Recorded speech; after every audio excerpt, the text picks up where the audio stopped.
दोस्तों आज अपन बात करेंगे 12th क्लास का पहला चैप्टर है पशु आवास प्रबंधन के बारे में। आवास प्रबंधन होगा, स्वास्थ्य प्रबंधन होगा, प्रजनन के बारे में अपन बात करेंगे। तो सबसे पहले स्टार्ट करते हैं अपन। पशुओं को 6000 ईसा पूर्व से पाला जा रहा है। ये चीज़ आप जानते होंगे कि पशुओं को कब से पाला जा रहा है। तो पशुओं को 6000 ईसा पूर्व से पाला जा रहा है। पहला ही प्रश्न एग्जाम में कई बार आता है, पशुओं को कब से पाला जा रहा है। तो कब से पाला जा रहा है? 6000 ईसा पूर्व से पाला जा रहा है। दूसरी बात अपन बात करते हैं तो पशुओं को सबसे पहले किसके लिए पाला गया? मांस उत्पादन के लिए पाला गया। किसके लिए पाला गया? मांस उत्पादन हेतु पाला गया। उसके बाद अपन बात करते हैं कि नॉर्मल देखो, गाय था, भैंस थी, भेड़ था, बकरी थी, ऐसे कई प्रकार के जानवर थे अपने पास। लेकिन उन जानवरों का प्रयोग सबसे पहले अपन ने मांस के लिए। अपन को ये नहीं पता था कि भेड़ से ऊन प्राप्त होती है, बकरी से दूध होता है, गाय से दूध होता है, इसका अपन को पता नहीं था। सबसे पहले जब अपन ने यूज किया था तो मांस के लिए किया था, मीट पर्पज के लिए किया था। और ये काम अपन 6000 ईसा पूर्व से पहले करते आ रहे हैं। उसके बाद अगर अपन बात करते हैं तो एक पंचगव्य होता है। पंचगव्य अपने शास्त्रों में लिखा हुआ है कि दुनिया में जितने भी जानवर पाए जाते हैं, चाहे वो गाय हो, चाहे भैंस हो, भेड़ हो, बकरी हो, घोड़ा हो, ऊंट हो, लेकिन इनमें सबसे सर्वोत्तम और सबसे पवित्र अगर कोई जानवर माना गया है तो गाय माना गया है। और गाय की 5 चीज़ों का प्रयोग एक पंचगव्य के रूप में किया गया। यानी 5 चीज़ें तो वह गाय का था बेटा। एक तो गोबर था, एक मूत्र, गोमूत्र जिसे, और एक दूध, दही और घी। इन 5 चीजों को मिलाकर पंचगव्य का निर्माण किया गया। किसका निर्माण किया गया? पंचगव्य का निर्माण किया गया। और जिसका प्रयोग नॉर्मली जो भी हवन सामग्री बनाई जाए, हवन कराते अपन, उसके लिए प्रयोग करते हैं। और भी कई प्रकार की जो चीजें होती है, पवित्रता के लिए भी आपने देखा हो गोमूत्र का प्रयोग किया जाता है। पीने के लिए गाय का दूध सबसे पौष्टिक माना गया है। नॉर्मल अगर अपन बात करते हैं तो बकरी का दूध भी पौष्टिक माना जाता है। तो तीनों चीज़ें आपको याद होना चाहिए कि जानवरों को कब से पाला जा रहा है? 6000 ईसा पूर्व से। किसके लिए पाला गया? सबसे पहले मांस उत्पादन के लिए पाला गया। पंचगव्य क्या कहलाता है? गाय का गोबर, मूत्र, दूध, दही और घी। इन 5 को मिलाकर जो एक मिश्रण तैयार किया जाता है उसको क्या कहा जाता है? पंचगव्य कहा जाता है। उसके बाद अपन नेक्स्ट देखिए, अब आप सबसे पहली बात आती है अपन पशु आवास। 4 प्रकार के प्रबंधन पढ़ने अपन को।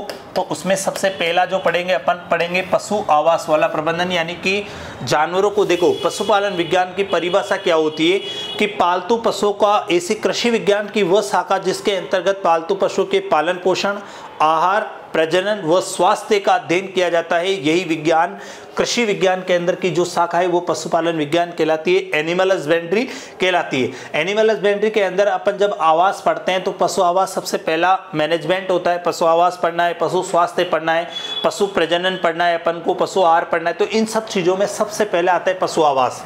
देखो, सबसे पहले पशु आवास बनाने के लिए क्या करना है आपको? कम से कम एग्जाम के अंदर आपके 2-3 नंबर का प्रश्न आएगा। ये 2 नंबर का प्रश्न आएगा कि पशु आहार प्रबंधन के बारे में बताइए, पशु स्वास्थ्य प्रबंधन के बारे में बताना है। तो आपको लगभग 2 नंबर के प्रश्न में 3 से 4 लाइनें आपको लिखनी पड़ेगी। तो देखो, सबसे पहले अपन बात करते हैं पशु आवास में। तो इसके लिए पशु आवास बनाने के लिए आपको किसी भी जगह का चुनाव करना पड़ेगा। मैं आपको उसी भाषा में लिखा रहा हूं, सेम आपको भी यही नोट करना है कि अपन पशु आवास जब बनाएंगे तो जगह का चुनाव करेंगे। क्योंकि देखो, आपको एग्जामिनर देगा 4 लाइन लिखनी है, 2 नंबर का प्रश्न है, तो आपको ज़्यादा लाइन खींचनी नहीं है, सिर्फ 4 लाइन तो 4 लाइन, और सटीक आंसर देना है। मैं आपसे फिर कह रहा हूँ, कभी भी एग्जामिनर पूरे प्रश्नों के उत्तर नहीं पढ़ा करता है, उसे आपके सटीक आंसर से मतलब है। मुझे यहाँ से जाना है, मैंने कहा आपको अम्बे कचौरीवाला कहाँ पड़ता है। अगर मैं कोटा के अंदर अगर बात करें, अपन थोड़ा सा नॉलेज के हिसाब से बात करें, मैं कोटा में रहने वाला हूँ, मैं कोटा की बात कर रहा हूँ। तो कोटा में अगर अपन पूछे कि महावीर नगर सेकंड का सर्किल कहाँ आता है, तो उसने पूछा है भाई किसके आसपास आता है, तो सटीक आपको आंसर। आपको ये नहीं बताना है कि सर हम वहाँ गए थे, वहाँ से वहाँ आए, ऐसा नहीं बताना है। इसलिए आपको यहाँ पे भी एक बिल्कुल सटीक आंसर देना है। क्या आंसर देना है बेटा? कि सबसे पहले आपने किया एक पशु आवास बनाने के लिए एक जगह का चुनाव किया, जगह का चुनाव किया। दूसरी बात आएगी, जो आप पशु आवास बना रहे हो और जो जगह का आपने चुनाव किया, आवास के लिए जो जगह का चुनाव किया है, वो आसपास के क्षेत्र से ऊपर होनी चाहिए। आसपास के क्षेत्र से, आसपास के क्षेत्र से ऊपर, ताकि जल निकास आसानी से हो सके। जल निकास आसानी से हो सके। देखो अगर ऐसा हुआ कि मान लो आपका जो घर है वो आसपास के क्षेत्र से नीचा है, तो आसपास का पानी आके वहाँ भरेगा, कीचड़ होगा, कीचड़ होने से गंदगी फैलेगी और पशु बीमार होंगे। तो इस चीज़ का आपको ध्यान रखना है। अगली बात, आपका पशु आवास जब आप बनाओगे तो पशु आवास की लंबाई आएगी पूर्व से पश्चिम, ये तो हो गई लंबाई। और चौड़ाई की अगर आप बात करोगे तो चौड़ाई आएगी उत्तर से दक्षिण। याद रखना, लंबाई होती है पूर्व से पश्चिम और चौड़ाई होती है उत्तर से दक्षिण।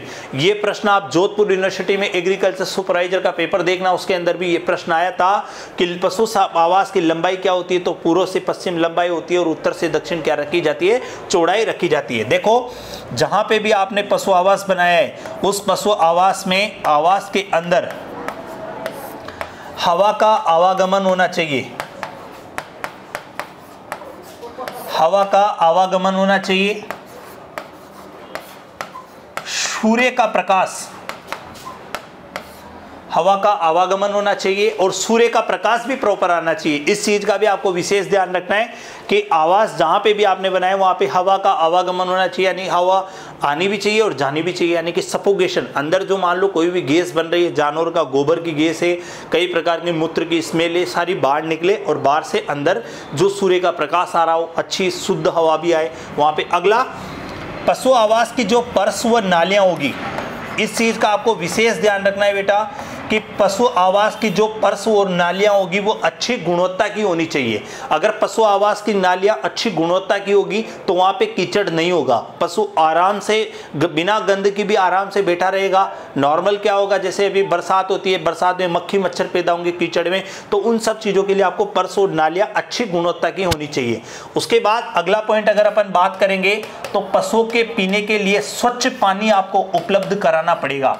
स्वच्छ पानी होना चाहिए पीने के लिए। और याद रखना, पशु आवास में 1 से 2% फिनाइल के घोल से नालियों की सफाई भी आपको करनी है। इस चीज का भी आपको विशेष ध्यान रखना है। तो ये अपना पशु आवास था जिसके बारे में अपन ने पढ़ा। तो पशु आवास के अगर आपसे एग्जामिनर 2 से 3 नंबर के प्रश्न में अगर 4 लाइन पूछेगा तो आप कर दोगे आराम से, किसी भी प्रकार की कोई समस्या नहीं है। सिर्फ सोचना है। जैसे मान लो आप कोई भी मकान बनाते हो तो मकान बनाने से पहले क्या करते हो, प्लॉट खरीदोगे। अरे कहीं रहने के लिए प्लॉट खरीदा आपने, प्लॉट कब खरीदोगे, जब आप आसपास के क्षेत्र से अच्छा देखोगे। आपको ऐसा नहीं होना चाहिए कि आपने ऐसी जगह प्लॉट खरीद लिया कि आसपास का सारा क्षेत्र का पानी आपके घर में आके भर जाए। होगा या नहीं होगा? अगर आसपास के क्षेत्र का पानी आके भर गया तो कीचड़ ज्यादा होगा या नहीं होगा? अगर कीचड़ ज्यादा हुआ, गंदगी ज्यादा हुआ तो पशु बीमार होंगे या नहीं होंगे? होंगे ना, ये चीज होगी, आप भी जानते हो इस चीज को। दूसरी बात, सबसे इंपॉर्टेंट बात यह बेटा कि जहां पे भी आपने पशु आवास बनाया है वहां हवा का आवागमन रखोगे नहीं रखोगे? रखोगे। सूर्य का प्रकाश आना चाहिए या नहीं आना चाहिए? अगर सूर्य का प्रकाश नहीं आया तो आपके पशुओं के अंदर विटामिन डी की कमी होगी या नहीं होगी? होगी ना। सूर्य का प्रकाश आना चाहिए ताकि अगर सूर्य का प्रकाश पशु आवास में आएगा तो मान लो अगर कोई गीला भी हो जाएगा तो भी सूखेगा या नहीं सूखेगा। दूसरी बात, पर्स और नालियां अच्छी गुणवत्ता की रखोगे या नहीं रखोगे? अगर आपकी पर्स और नालियां अच्छी गुणवत्ता की है तो आप क्या करोगे बेटा, पर्स और नालियां अच्छी गुणवत्ता, कीचड़ नहीं हुआ, सफाई करोगे तब भी पानी, पूरा पानी से आप प्रेशर से सफाई कर सकते हो, लेकिन अगर वो कच्चा होगा तो आप सफाई कर सकते हो क्या? जानवरों को पीने के लिए और नहलाने के लिए स्वच्छ पानी की व्यवस्था भी आप करोगे या नहीं करोगे? करोगे ना। तो ये सब चीज़ें आपको समझ में आई या नहीं आई? तो पशु आवास का जब भी कोई प्रश्न आएगा आप कर दोगे या नहीं कर दोगे? कर दोगे ना बेटा। उसके बाद आप आगे आ जाइए। अब सबसे पहले पशु आवास के बाद अपन बात करते हैं आहार की, क्योंकि देखो दुनिया की सबसे पहला ही काम यही है कि रोटी, कपड़ा और मकान। तो अपन ने कपड़े के बारे में बात कर ली और मकान के बारे में बात कर ली। पशु आवास रहेगा वहीं उसके सारे कपड़े। अब ऐसे नहीं है कि कोई उसको पैंट शर्ट पहनाने, आपको नहीं पहनाने, लेकिन उसको रहने की अच्छी व्यवस्था आपको करनी है। इस चीज़ का आपको विशेष ध्यान रखना है। बात आ गई अब किसमें, आहार की। किसकी आ गई? आहार की। देखो बेटा, सबसे पहली बात तो यह है बेटा कि पशु को प्रतिदिन,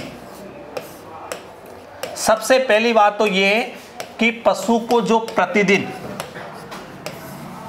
10 से 12 घंटे के अंतराल में, कितने घंटे के अंतराल में? 10 से 12 घंटे के अंतराल में कितनी बार खाना खिलाना है? 2 बार। याद रखना है 10 से 12 घंटे के अंतराल में दिन में सिर्फ 2 बार ही भोजन कराना है जानवर को। सुबह करा दिया, शाम को करा दिया। दिन भर क्यों नहीं कराते साहब? माना आपके डेयरी फार्म में 100 जानवर है, समझने की कोशिश करना बेटा। एक डेयरी फार्म में 100 जानवर है, मान लो 90 ने सुबह खाना खा लिया, 10 ने शाम को खाना नहीं खाया, तो आपके दिमाग में आ गई कि 10 ने अगर खाना नहीं खाया तो कोई समस्या है, तभी खाना नहीं खाया। समझ रहे हो आप मेरी बात? लेकिन अगर मान लो बेटा आपने उनको सुबह भी खिला दिया, दिन में भी खिला दिया, दिन भर ही आप उनको चारा खिला रहे हो, तो जानवर बीमार हो जाएगा, तो आप 100 जानवरों में कैसे पता लगा पाओगे कि भाई कौन बीमार है? लगा सकते हो क्या? लेकिन खाना अगर आपने सुबह खिलाया तो शाम को खाना खाने के लिए सारे जानवर तत्पर रहेंगे या नहीं रहेंगे? लेकिन जब वो शाम को खाना नहीं खा रहे तो आपको पता लगेगा नहीं लगेगा भाई इसने खाना नहीं खाया। समझ में आ रहा है बेटा ये चीज़? तो इस चीज़ को याद रखना, 10 से 12 घंटे के अंतराल में सिर्फ कितनी बार खाना खिलाना है? 2 बार खिलाना है। अगली बार, जब आपके पास बरसात के मौसम में हरा चारा अधिक होता है। किस मौसम में हरा चारा अधिक होता है बेटा? बरसात के मौसम में। किस मौसम में? बरसात के मौसम में जब आपके पास हरा चारा अधिक होता है तो आप उसे क्या करोगे बेटा? हे और साइलेज बना के रख लोगे। क्या कर लोगे? हे और साइलेज बनाकर आप उसको रख लोगे। हे और साइलेज बनाकर आप रख लोगे, ठीक है ना। जब पशु को प्रतिदिन 10 से 12 घंटे के अंतराल में 2 बार खाना खिलाना है और हरा चारा जब आपके पास अधिक मात्रा में होगा तो आप क्या करोगे बेटा? हे और साइलेज के रूप में उसको संरक्षित कर लोगे। और जिस समय आपके पास हरा चारा नहीं होगा तो उस हे और साइलेज को आप करके खिला दोगे। दूसरी बात, चारा हमेशा नांद में डालोगे। चारा हमेशा नांद में डालोगे। नांद का मतलब होता है बेटा ठाण। जानवरों को जिसमें चारा खिलाते हो उस ठाण के अंदर ही आपको चारा डालना है। अगर आप उसके अंदर चारा नहीं डालोगे, नीचे डाल दोगे, तो जानवर क्या करेगा? सारा कचरा कर देगा, उस पर चढ़ जाएगा, टॉयलेट कर सकता है, गोबर कर सकता है, तो उसमें ये हो गया। तो ये सारा का सारा आपको समझ में आना चाहिए बेटा। अगला, चारा हमेशा कुट्टी करके खिलाना है।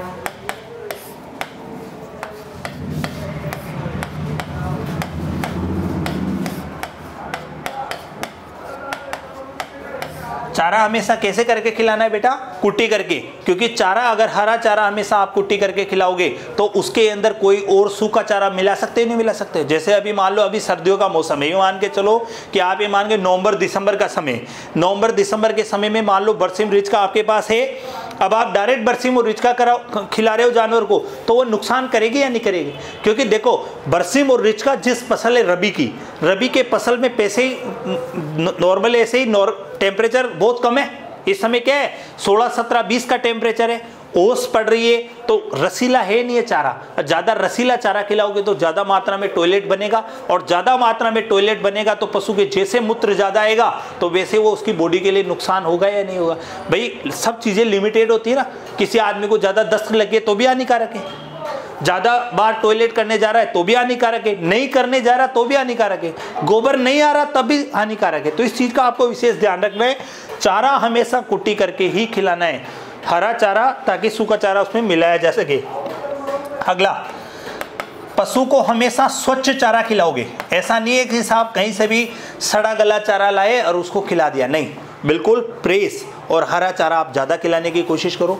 सूखा चारा भी इनका एक गणना होता है, उसके अनुसार आप खिलाने की कोशिश करो। स्वच्छ चारा करके खिलाओ। आगे देखो, पशु को जब भी आप दाना खिलाओगे, क्या खिलाओगे बेटा? दाना, गेहूं की खड़ खिला रहे हो, बाटा खिला रहे हो, या कोई और भी दलिया जो भी आपके पास है वो सब खिला रहे हो, तो आपको क्या करना है? वो दाना पशु को खिलाने के कितने घंटे पहले तैयार करना है? 1 घंटे पहले। कितने घंटे पहले? 1 घंटे पहले। जैसे मान लो 5 बजे आपको दूध निकालना है, ऐसे मान के चलो आप 5 बजे दूध निकालना है, तो आप मानते हो कि मुझे दूध निकालते समय ही दाना देना है। वैसे तो पशुपालन ऐसा कहता है कि कई बार देखो गाय भैंस है अपने पास, तो उसका बछड़ा मर जाता है, तो अपन क्या करते हैं? दामा रख देते हैं, खड़ का खलबांट अपने पास होता है, और अपन दूध निकालते रहते हैं, वो अपने आप पाउच जाता है, ऑक्सीटोसिन नामक हार्मोन रिलीज हो जाता है और वो पाउच जाता है और अपन दूध निकाल देते हैं। लेकिन पशुपालन इतना कहता है कि नॉर्मल एसी वाली स्थितियों में आपको प्रयोग करना चाहिए, लेकिन जिसका बछड़ा नहीं मरा हुआ हो वो बछड़े के खाना खाते समय, मतलब जब वो खाना खा रहा हो उस समय दूध नहीं निकालना चाहिए। क्योंकि देखो खाना खाते समय जानवर पीछे देखता ही नहीं, देखता थनों की तरफ देखता है, तो कुछ मात्रा में मुंह की लार चारे का तिनका कचरा दूध में गिरने के चांस होते हैं या नहीं होते। तो इस चीज़ का भी आपको विशेष ध्यान रखना है कि जब भी आप पशु को दाना खिलाओगे, दूध निकालने के 1 घंटे पहले खिला दो, और अगर दाना आप तैयार कर रहे हो तो दाना पशु को खिलाने के 1 घंटे पहले आपको तैयार करना है। तो ये चीज़ें आहार की थी, तो आप आहार की कर दोगे या नहीं कर दोगे? कर दोगे ना। इसके बाद अब आगे आ जाओ बेटा, आगे वाला आता है अपना प्रजनन। देखो, ऐसा कहा जाता है और ऐसा दुनिया मानती भी है कि सब चीजें अलग स्तर की है, लेकिन सबसे इंपॉर्टेंट अगर पार्ट है तो वो क्या है बेटा? प्रजनन। अगर माना मैं किसान हूं, किसान के पास 5 भैंसें हैं, अगर उन भैंसों का समय पर प्रजनन नहीं हुआ, अच्छी नस्ल से प्रजनन नहीं हुआ, तो क्या वह दूध उत्पादन का व्यापार आगे लंबे समय तक चल सकता है? क्या नहीं चल सकता ना। इसीलिए सबसे इंपॉर्टेंट पार्ट ही क्या होता है बेटा? प्रजनन वाला है। प्रजनन वाले में आपको क्या याद रखना है? देखो बेटा, प्रजनन 3 प्रकार के होते हैं। सबसे पहला प्रजनन होता है वो होता है प्राकृतिक प्रजनन। सबसे पहला प्राकृतिक होता है।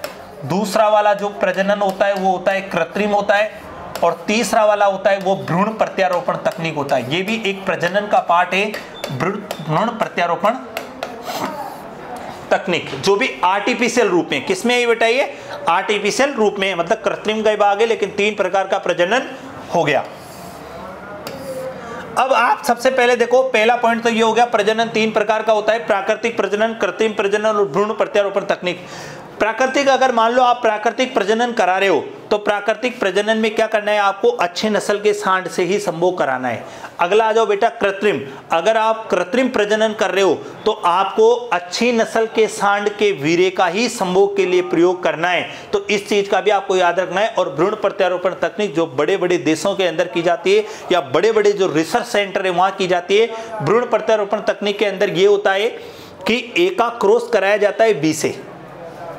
ए मादा का क्रॉस किससे कराया जाता है? बी से।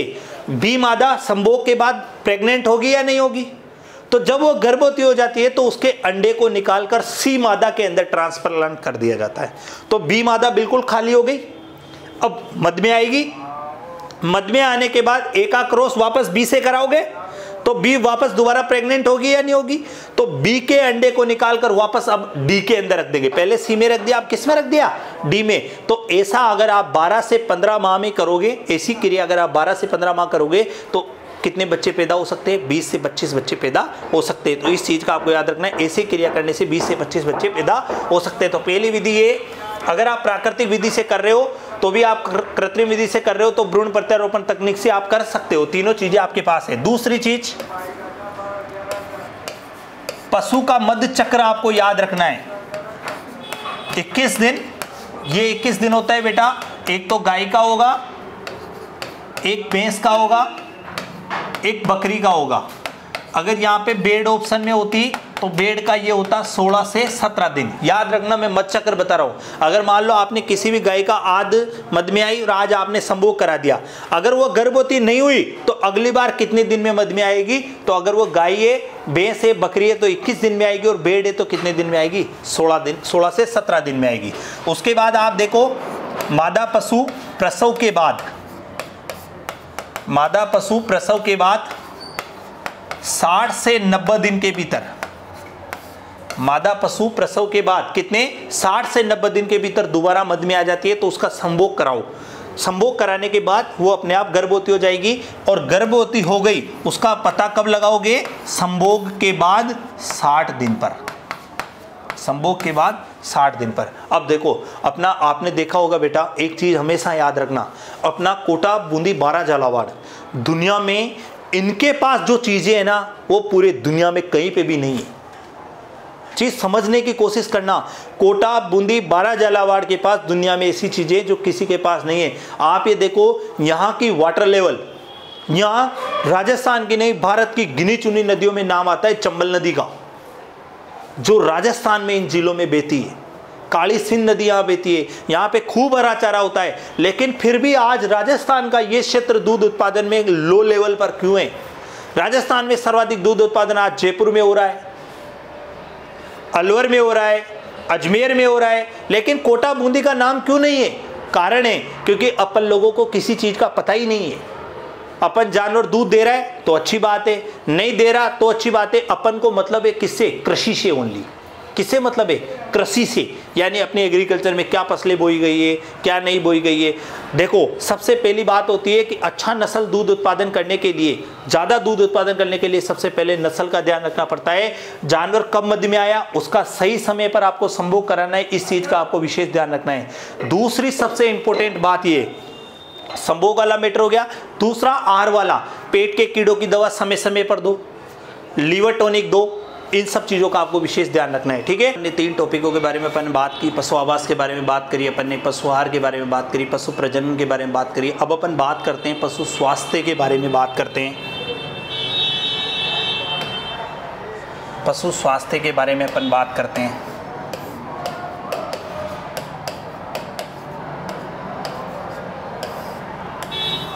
पशु स्वास्थ्य के बारे में अपन बात करते थे। तो देखो सबसे पहली बात इतनी सी बात है जो आपको सबसे ज़्यादा ध्यान रखनी है कि पशु स्वास्थ्य के बारे में ध्यान रखने से पहले अगर आपने पशु आवास अच्छा रखा है, पशु आवास अच्छा है, आहार अच्छा है, आपने प्रजनन सही तरीके से कराया तो स्वास्थ्य का नंबर तो लास्ट में आता है। अगर इन तीनों चीज़ों में आपने परफेक्ट सब काम अच्छे से किया है तो चौथे नंबर का तो नंबर बहुत कम बार जानवरों में आपको देखना पड़ेगा कि जानवरों का स्वास्थ्य खराब हो गया। क्योंकि जानवरों को सबसे इम्पोर्टेंट जो चीज़ें हैं वो सबसे पहला ये है कि आपका पशु आवास। अगर पशु आवास के अंदर गंदगी हो रही है, पशु आवास अगर परेशान है, नॉर्मली आप देखो पशु आवास में पशु परेशान है, उसको बांधने की सही चीज़ें नहीं मिल रही, तो सब चीज़ों से अगर वो परेशान होता है तो वो कर नहीं पाता है, सब चीज़ें मतलब मैनेज नहीं हो पा रही है। जैसे आहार आप उसको अच्छा नहीं दे रहे हो, खाना आप उसको सड़ा गला दे रहे हो, पानी आप उसको स्वच्छ नहीं पिला रहे हो, आपने उसको सर्दी पड़ रही है आपने उसको बाहर ही बांध रखा है, मतलब जहाँ बाहर का मतलब ये खुले में बांध रखा है। आपने उसको नॉर्मली गर्मी में भी आपने उसको कोई पंखे की कोई व्यवस्था नहीं है या कोई ऐसी ठंडी स्थान पे नहीं है, ज़्यादा तेज गर्मी पड़ रही है तो उसको नहलाया नहीं तो बीमारी की अवस्था तो आएगी। ये बात कंफर्म है कि जानवर बीमार तो होगा। लेकिन इन सब चीज़ों से बचने के लिए अगर आगे वाले तीनों चीज़ों पर अगर व्यवस्थाओं पर अगर आपने ध्यान दिया तो चौथी वाली व्यवस्था का नंबर बहुत कम आएगा। अब अपन बात करते हैं पशु स्वास्थ्य के बारे में। पशु स्वास्थ्य में ये होता है कि सबसे पहला काम तो आपको ये करना है कि वर्षा ऋतु से पहले, सबसे पहले वर्षा ऋतु से पहले आपको क्या करना है? वर्षा ऋतु से पहले आपको करना है बेटा क्या? वर्षा ऋतु से पहले आपको टीकाकरण करना है। गाय हो चाहे आपके पास भैंस हो, चाहे भेड़ हो, चाहे बकरी हो, सबका टीकाकरण करना है आपको। किससे? बरसात से पहले। पहली बात तो ये हो गई। दूसरी बात ये हो गई कि पशु का जो आवास है उसकी आपको 1 से 2% फिनाइल के गोल से क्या करनी है? सफाई करनी है। ये भी एक इम्पोर्टेंट काम है। सबसे पहले आपने बरसात से पहले टीकाकरण करा लिया। दूसरी बात ये हो गया कि आवास में 1 से 2% फिनाइल के गोल से आपने सफाई कर दी। अब मान के चलिए आप, अगर आपका पशु बीमार हो चुका है, अगर बीमार नहीं हुआ है तो बात अलग है, लेकिन अगर बीमार हो चुका है तो उसका खाना पीना, जहाँ उसको रख रखा है, वो सब कुछ आवाज़ सब अलग कर दीजिए, मतलब उसका सेपरेट कर दीजिए आप, तब भी आप पशु को बचा सकते हो। नॉर्मल जानवरों में रोग और जानवरों में रोग फैलने से भी आप बचा सकते हो। यानी कि आइसोलेशन बॉक्स बोलते हैं, जिस बॉक्स के अंदर या जिस कमरे के अंदर बीमार पशु को रखा जाता है वो आइसोलेशन वार्ड कहलाता है। ठीक है ना, तो उसको आप कर सकते हो। दूसरी बात, अगर आपका जानवर जहाँ पे रह रहा था और वहाँ जहाँ बीमार रहा था तो उस जगह को भी निसंक्रमित करें, वहाँ पे भी आप उसको निसंक्रमित करें। और भी कई सारी चीज़ें जो आपको करनी पड़ती है, जैसे मरे हुए जानवर को गाड़ देते हैं, ये भी एक कई सारे ऐसे रोग होते हैं। तीसरी सबसे इम्पोर्टेंट जो बात आगे आएगी वो आपको आहार का ध्यान रखना है। आहार का ध्यान रखना है। आहार आपको बीमारी के हिसाब से खिलाना है। जैसे मान लो किसी भी पशु को ठंडा बुखार हो गया तो आप उसको ठंडी चीज़ें नहीं खिलानी है। दूसरी बात, अगर उसके कैल्शियम फास्फोरस अगर आप चढ़ा भी रहे हो बीमार को, तो नॉर्मल आपको क्या करना है? शरीर के बराबर गर्म करके फिर चढ़ाना है। यानी कि उस चीज़ का आपको आहार का भी ध्यान रखना पड़ेगा। और लास्ट वाला जो पॉइंट है, लास्ट वाला पॉइंट ये है कि नॉर्मल पशु आवास हुआ, स्वास्थ्य हुआ और ये वाला आहार हुआ, तो इन सब के बारे में पशु पालक को सामान्य जानकारी होनी चाहिए। जो पशु पालक है, एनिमल रियरर है, उसको सामान्य जानकारी होनी चाहिए, ताकि कभी भी किसी भी प्रकार की कोई समस्या हो जाए तो वो जानवरों का छुटपुट बीमारियों में इलाज खुद कर सके। जैसे मान लो जानवर को आफरा आ गया, अब आफरे का इलाज करने के लिए बार बार आप डॉक्टर को थोड़ी बुला सकते हो भाई। प्रारंभिक कंडीशन में आप डॉक्टर को नहीं बुला सकते, नहीं तो आय ज़्यादा खर्च होगी तो फिर आप कैसे मैनेज कर पाओगे। तो यानी कि कुछ बीमारियां होती है, जैसे छुटपुट कभी बुखार आ गया, तो इन सामान्य कुछ मेडिसिन होती है उनके बारे में जानकारी होनी चाहिए ताकि वो खुद इलाज कर सके। धन्यवाद।